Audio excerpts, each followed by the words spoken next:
Hey guys, welcome back. I'm Macon Campbell and this is maconSTUFF.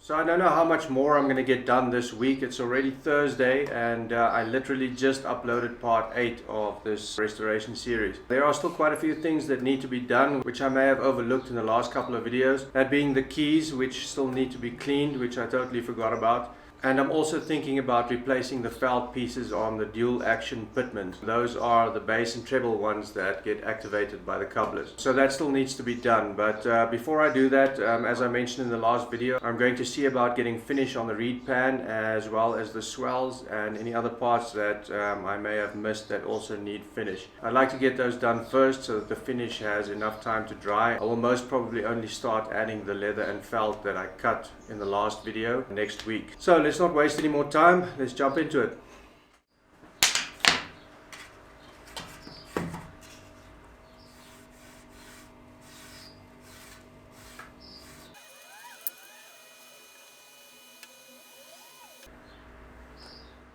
Okay, I just realized that I forgot about all the holes in this swell. This is where the dowel was attached that actuates the swell. Obviously this thing has come off a couple of times and someone has tried to repair it by drilling new holes. So I'm just going to fill those up with some wood filler and then I'll have to drill new holes when I get to reattaching the dowel. So let me do that.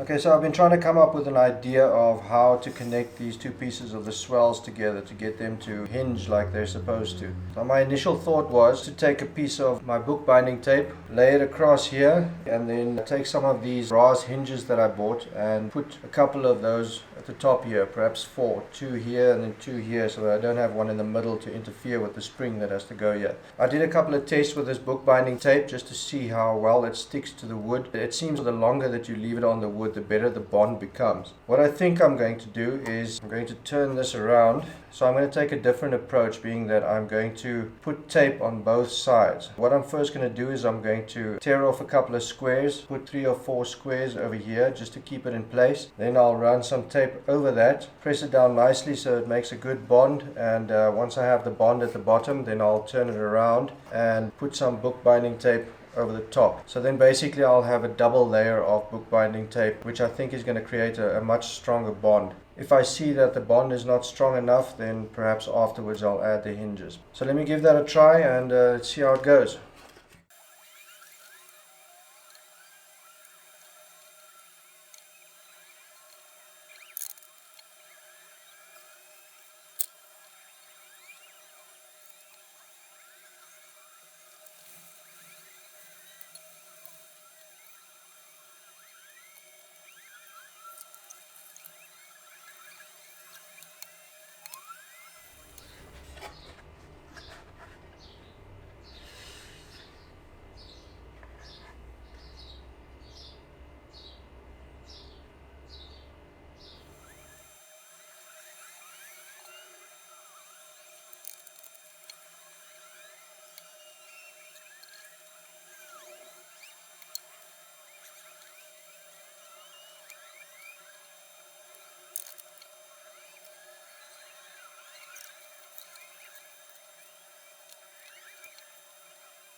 Okay, so I'm going to mask off this entire thing, as well as this little recess over here and over here where the felt is supposed to be glued in. So let's do it.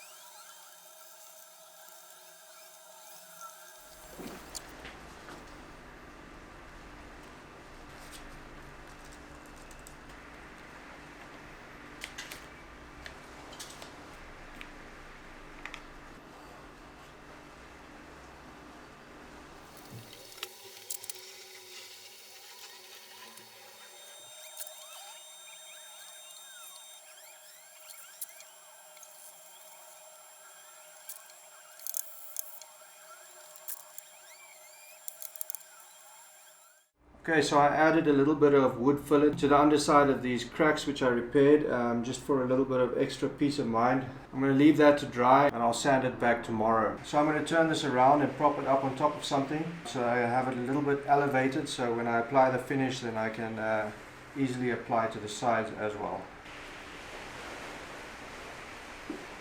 Okay, time to finish.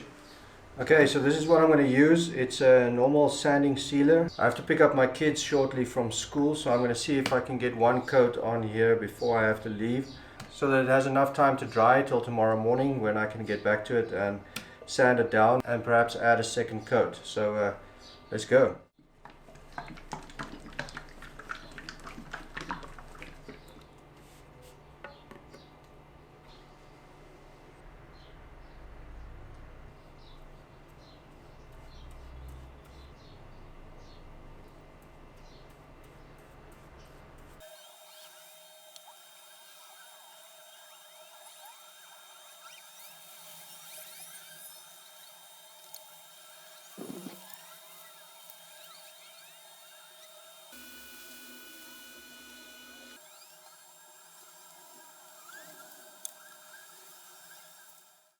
Okay, it's the next day. I think the reed pan is looking mighty fine. I'm going to drag it outside and I'm going to sand it down with very high grit sandpaper, like perhaps an 800. Then I'll bring it back in here and add another coat on top of this. I'll put that off to the side, and while that's drying, I'm going to mask out and add some finish to the swells.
Okay, so in the blink of an eye, it's Tuesday. I spent the majority of yesterday editing the video up to this point, and I think that I can still add a little bit more to this episode. So one of the things that I did in the last episode was clean up all the pins that the keys ride on. And while I thought they cleaned up really nicely, I have recently learned, thanks to some more good advice from my buddy Dara, that I am in fact not done with them. So let me explain. So I'm going to try and give you as nice a view of this as possible. So what I've learned is that these pins should in fact be polished to a near mirror finish, which means they have to be perfectly smooth. And to test this, if you run your fingernail up and down this and you feel any kind of grooves there, you have a problem. Okay, now I hope you can see this. Here is one as it came straight off the wire wheel. Here is one that I polished off camera. Hopefully you can see a bit of a difference there. This one is now perfectly smooth. Now the reason it has to be like this is as follows. I'm going to try and get the camera as close as possible so that you can hear the difference. So if you take one of these keys, which is going to be riding on this pin, and you run it up and down inside here, you can kind of hear the grooves running up against this material. Now if you take this one, which I polished, and do the same, no sound. So basically, if these pins aren't polished, you're not going to have as smooth an action as you would have, and there is a possibility that you will hear a bit of a scraping sound while you're playing the keys. So obviously not ideal. So I'm going to have to go through all of these front pins again and polish them. Thankfully, I don't have to do the same to the rear pins because they're pretty much going to be stuck in place. So let's get polishing.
Well, that took quite a while, so on to the next thing, and this is going to take quite a while too. Next, the dual action pitmans. As you can see, there's a bit of glue squeeze out here from when these were made, and this felt that's on the top is pretty beat up, so I'm going to take all of that off.